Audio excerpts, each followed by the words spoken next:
G'day legends, in this video we're going to be talking about Kamaru Usman's absolute delusional meltdown that has slowly been going on over the last couple of months. Now, I think it's because he knows he is not going to be getting another title shot next, so he's just gone into this completely weird online character, and honestly, I am not sure, I'm still working it out.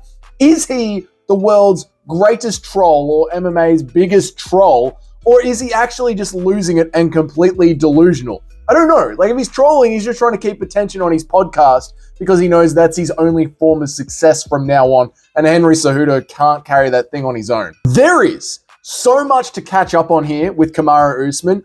I honestly don't know if I've actually forgotten anything. Like, you might need to put something down there in the comments if I've forgotten anything, but I love that we're going through this together. I really do. Because I feel like you new fans that jumped on during 2020, during the big lie, I feel like you guys are growing up now. You're becoming like MMA teenagers. You have your own Ronda Rousey now. That post-career someone who is turning into an absolute public nutter. You have that now with us. So the real problem started to pile up right when Dricus du Plessis just beat up Israel Adesanya. Okay, Israel Adesanya was winning most of that fight, but Dricus ended up getting the win. And of course, Kamaru Usman got super upset about this. Kamaru is his boy, and Henry Cejudo was joking around that, haha, now you have to call him the real African. Little bit of banter. It's sort of what this whole fight was built around, I know that Team Israel Adesanya took it too far, made it horribly racist, but everyone else tried to keep it a little bit lighthearted and fun. Of course, no one had a problem when Leon Edwards said that he was going to be the first Englishman to win a title out of England after Bisping did it. Nobody cared about that. Not a problem. For some reason, when Dricus du Plessis says it to Israel Adesanya, whoa, calm down, everybody. I don't know what's going on there. Who could tell what the difference between those situations are? Anyway, so Kamaru and Henry, they're bantering about this African man versus a New Zealand man with an African heritage winning a UFC title in Australia. And suddenly, this somehow turns into a conversation into opportunity in America and American policing. If there's anything that we know, especially being in America right now, Henry, you and I, if there's one thing that we do know is that the color of your skin does play a part. Yes or no? It does. America's the world, bro. You have Chinese Americans, Mexican Americans. But I'm there's a gonna difference. disagree with you. Okay, so you're disagreeing that the way that the color of your skin does not play an impact in the quality of life. Not in America, man. I don't think so. I think that's false. One second. Okay, so you're telling me if you get pulled over, if we got pulled over, you got pulled over, or I got pulled over, we will be treated the exact same way. This just goes to show how deeply Kamaru has fallen into that political brainwash. When you're trying to just banter about sport or TV or whatever, you're just trying to live your life with one of the boys, and then next thing you know, the atmosphere completely changes and you're arguing about politics and you're like, what the hell has happened here, right? That's what Kamaru's done. He is completely brainwashed with that political narrative now. And he's trying to have an argument with a guy about opportunity in America whose parents are immigrants from Mexico, and he grew up to become an Olympic champion, wrestling the USA, winning a couple of UFC belts along the way. I don't think arguing with this guy about opportunity is going to get you very far, man. And Usman just says everything so smugly in this tone. It's unbearable. Anyway, so a couple of weeks go by, maybe only like 5 weeks, something like that. And they end up having Belal Muhammad on the podcast. Now, you probably didn't see any footage of this because Kamaru won't release it. All right, the big boogeyman Usman, the big bad man Usman won't release it. But apparently, once again, the new Colby Covington, the Nebraskan Colby Covington, all talk, can't win a fight. It's ironic the way things have turned around. Anyway, new Colby Covington has Belal Muhammad, the current world champion, onto his podcast. And things apparently went so bad for him verbally that they ended up getting physical. I would say this, they're not very good at talking. So I think I verbally broke down Usman. And I think he got emotionally broken. So then he got try to get physical. So now, you've got Kamaru Usman, who is making shit insanely awkward with his immigrant co-host, bringing up politics, and then getting into altercations with his guests. And then, the genius. The next thing that this genius does. honestly, being on the set of Black Panther must have cooked this guy's brain. Like being surrounded by those Disney idiots. So the genius goes to big up, goes to praise, goes to hype up. I'm not using that new word that the internet says now. It's very Diddy. If you use that as a man, you're Diddy, right? So he goes on to just really, really hype up John Jones. Could I thought you were about to say Michael Jordan. Or some No, crazy relax. shit like that. To where- I'm leaving, man. But John is, in a sense, the Michael Jordan that we've seen in MMA. No, he isn't. You don't think so? You don't interview?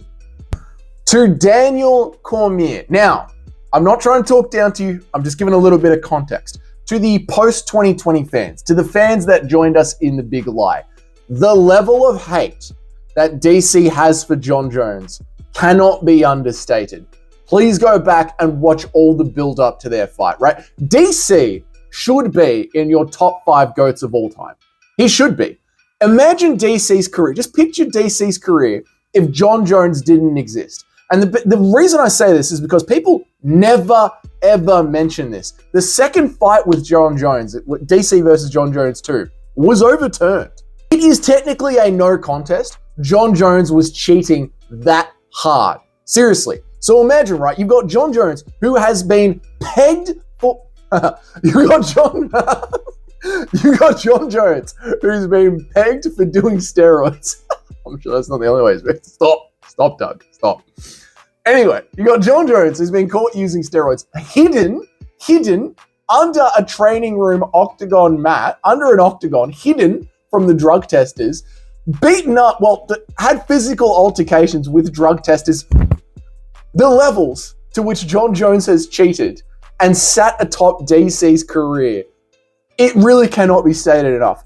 And Kamaru goes on to praise John Jones to DC's face. Look, John Jones is one of the GOATs of MMA, but there is always going to be this talk on his career because of all the failed drug tests, okay? And he is doing everything that he can to avoid Tom Aspinall, the current interim champion of his division. Okay, I'm not getting into everything that is wrong with John Jones in this video. We could do an hour and a half, 2-hour live stream on all the things that is wrong with John Jones. But to a man whose legacy has essentially been completely nerfed by that wife-beating drug cheat, to praise John Jones to that man, it's insane. It's insane. There's no subtlety to it at all. It's either he doesn't understand who is in the... He must be trolling. He has to be trolling, right? It's got to be trolling. Because if it's not trolling, the lack of self-awareness to start a victim narrative with a successful son of family of immigrants, to start a fight with the current world champion when you haven't fought in 12 months, you got no kneecaps, you're 3 losses in a row, and then to praise John Jones in front of one of his biggest... I was going to say his biggest vic. It's not his biggest vic. Like, there's his wife, there's the kids, there's the pregnant woman he hit with the car. One of the victims of John Jones. And then to top it all off, this week, he's picking Khalil Roundtree. Think Khalil Roundtree shocks the world. Knocks him out. Shocks the world. Crazy. Get this man away from a microphone. Get this man away from a microphone. If there is ever a Hall of Fame after party happening in Las Vegas, keep him and Ronda Rousey on the other side of the room. Don't let them go to the minibar. Don't let them go back upstairs for drinks, because the baby born of that delusion, nothing we've ever seen before. He's lost it. He's lost it. Look, he's either the world's biggest troll, or he is legitimately, there's no joke here, he's on the spectrum and he doesn't see the world outside of himself. Like, even in basic one-on-one interactions, the man cannot read the room socially. If he's not trolling, we're seeing CTE play out in front of us. Like, he is losing how to interact with other human beings and whispering everything like it's the most profound thing anyone's ever said, when it's actually just insane. That's it. There we go. Let us continue to watch the downfall of Kamaru Usman. I'm bloody loving it. It's hilarious to see. What do you reckon down there in the comments? Did I miss anything? What is his most delusional take? Imagine DC's career without John Jones. Where would you put him in your top 5, considering he is holding 2 belts and did beat the greatest heavyweight of all time at least once? We're about to big up John Jones for that, but we're not going to do the same thing for DC. It's insane. Anyway, let me know all of that down there in the comments. If this is your first time, welcome to the channel. My name is Dougie. I try and make an MMA video every single day of the week, and I try and go live 3 times a week where we have live debates. Hamzat Chimaev came up last night. It went for an hour. Has he pulled out of 3 fights? Yes or no? Chuck that down there in the comments. What's up, homework? Well done on getting the live stream going on that one. If you're already on board with the channel, please like the video. It helps the channel grow so I can spend more time working on this channel. And until then, I will see you all in the next one.